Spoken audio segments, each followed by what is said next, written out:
నమస్తే, నేను మీ అంజలి దాస్ కోటపాటి.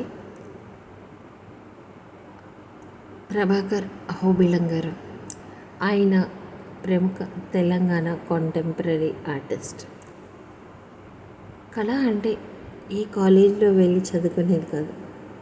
కళ మన పుట్టుకతోనే మనతో పాటు ఉంటుంది. నీ కళాకారుని కావాలి అన్న తపనే మనల్ని కాలేజ్ దాకా తీసుకెళ్తుంది. అది కొంతమందికి సాధ్యమవుతుంది, కొంతమందికి సాధ్యమవుతుంది. అకుంఠిత దీక్ష, పట్టుదలతో తనకంటూ ఒక ఆర్ట్లో ఒక స్టైల్ని క్రియేట్ చేయడానికి ఆయన పట్ట తపన అంతా ఇంత కాదు. ప్రకృతి మనకి పాఠం చెప్తుంది.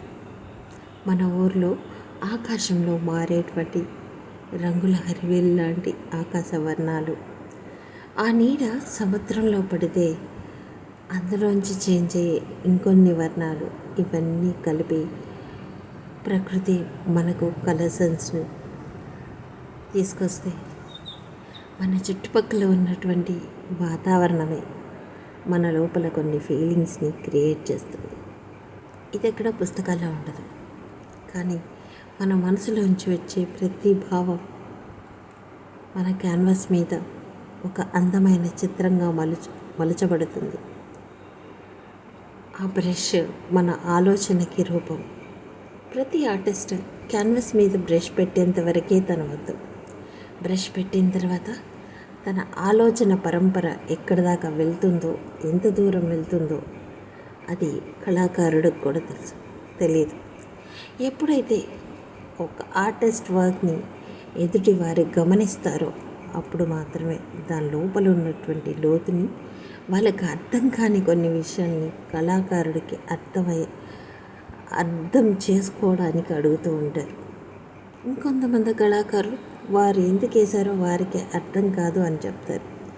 అలాంటప్పుడు ఆ పెయింటింగ్లో ఉన్నటువంటి లోతుదనాన్ని అర్థం చేసుకునేది ఎదుటి ఉన్న ప్రేక్షకుడు మాత్రమే.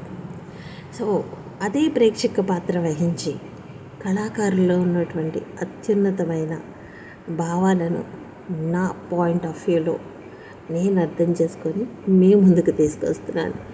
ఈరోజు అహోబిళం గారు వేసినటువంటి ఒక చిత్రంతో నేను జగన్నాథుడు. మనకి తెలుసు, చాలా పాటలు వింటున్నాం. వస్తున్నాయి జగన్నాథ రథచక్రాలు వస్తున్నాయి అని చెప్పేసి పాట మీకు వినే ఉంటారు. కమల్ హాసన్ గారు పాడుతూ ఉంటారు.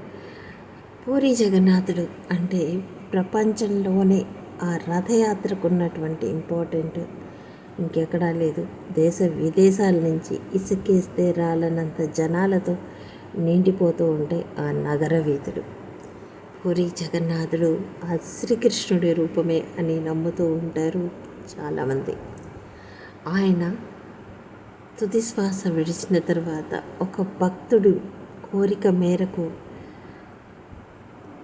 మనకి పూరిలో ఆయన వెలిసారు అని చెప్తూ ఉంటారు. దానికి చారిత్రక ఆధారాలు ఎన్నో ఉన్నాయి. ఆ గుడిలోకి వెళ్తే సముద్ర శబ్దం కూడా వినపడకుండా పోతుందంట. అంత అద్భుతమైన ఆలయం. ఆషాఢంలో ఆ రథయాత్ర భారతదేశం అంతా కూడా ఒక్కసారిగా ఆ రథయాత్ర కోసం కదిలి వస్తూ ఉంటారు.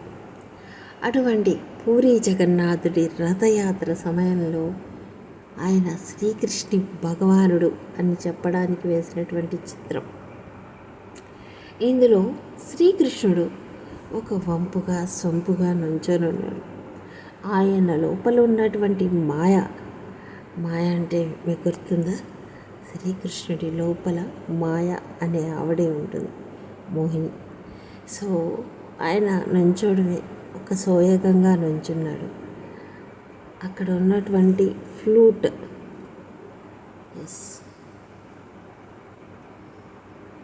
కలర్ సెన్స్ చూడండి. అసలు ఈ పింక్ ఆ బ్లూకి ఎంత బాగా నప్పిందంటే చాలా అద్భుతంగా వేశారు సార్. అండ్ మనం తలపాగా చూసుకుంటే, మనం ఇటు బాంబే సైడ్ వెళ్తే కనుక కృష్ణుడిని ఒక పేరుతో పిలుస్తూ ఉంటారు అన్నమాట. తలపాగానే కడుతూ ఉంటారు. చిన్నగా మురారి అంటారు, కన్నయ్య అంటూ ఉంటారు. ఇంకా చాలా చాలా ఆ, ఆయనకి ఒక పేరు ఉంటుంది ప్రత్యేకంగా. సో ఆ పేర్లతో పిలిచి చక్కగా తలపాగా కట్టి అలంకరణ చేసి పాకుతున్న ఎవరైతే కృష్ణుడు ఉంటారో ఆయన్ని భలే పూజిస్తూ ఉంటారనమాట. మనం అహోబిళం గారి ఆర్ట్ వర్క్ చూస్తే ప్రతి ఒక్క వర్క్ వెనకాల ఒక కమ్మని కవిత అనేది దాగి ఉంటుంది. మనం అనుకుంటూ ఉంటాం కదా, అదిగో కవితలోని మన ఊహా ప్రపంచంలోకి వెళ్ళి ఒక ఊహల సామ్రాజ్యాన్ని మనం క్రియేట్ చేసుకుంటూ ఉంటాం. అలాగే ఇప్పుడు మనకి ప్రభాకర్ గారు కృష్ణుడితో ఆయన అనుబంధాన్ని కవితల రూపంలో దాగున్నటువంటి ఆ భావాన్ని ఆయన తన పెయింటింగ్ ద్వారా మనందరి ముందుకు తీసుకొస్తున్నారు. సో వెనకాల చూస్తే ఓ ఎల్లో కలర్, అలాగే ఇక్కడ తలపాగాలు, అలాగే ఆయన స్వామివారి ఆ నామాలే కదా ముఖ్యం, ఎంత చక్కగా వేశారు.